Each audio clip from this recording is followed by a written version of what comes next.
Yeah. I went into my like first more professional social services job. I went to a large international organization because my thing was, okay, I could do this job super easy, and homeless services really wasn't, and like, kind of working in the poverty space wasn't my area of interest. But I was like, this is a giant organization. And so if I'm lucky, I can move, Mm.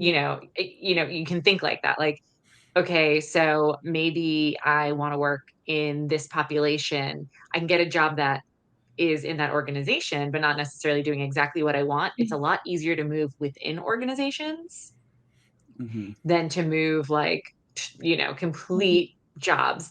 Yeah. The other thing I would say is it's a lot easier to move within fields of practice. And so even if, say, like you're not super into schools, but you do really want to work with children, just not in that setting, it's a lot easier to start, get the job where you can get the job, quite frankly.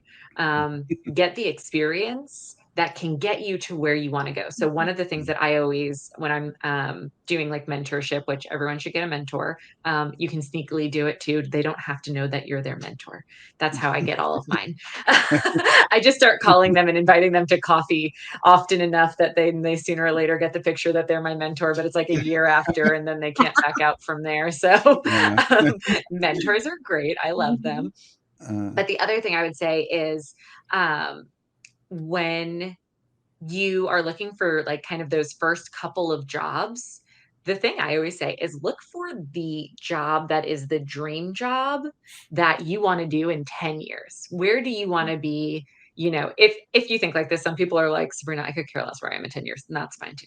But if you're the kind of person who's like, I know that I want to run this type of organization, or I know that I want to be doing this type of social work, find that job description and work backwards, because I can't tell you how many times people will go get a degree or go get training or go work a job that they think is going to get them where they want to go, and then 5 years later they realize that they didn't take the steps they should have mm, when they first got out of school to get there.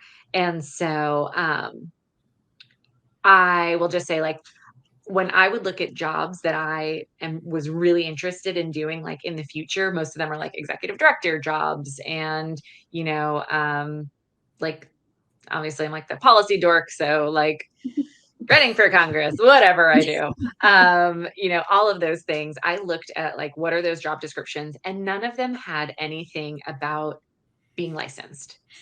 None of the jobs that I really wanna do in my life will ever require a license. And mhm, so I knew where I needed to invest my time and energy and resources was not in licensure, because that's not something that I'm into. And so, that's not the goal later on.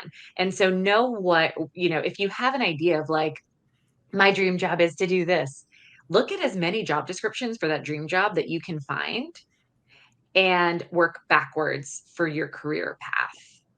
So then mhm, you're not like surprised when they say you only needed a bachelor's and there you went and got a doctorate and thought that that was what you needed, but that's useless because you've never done anything in business and they want someone who has business background.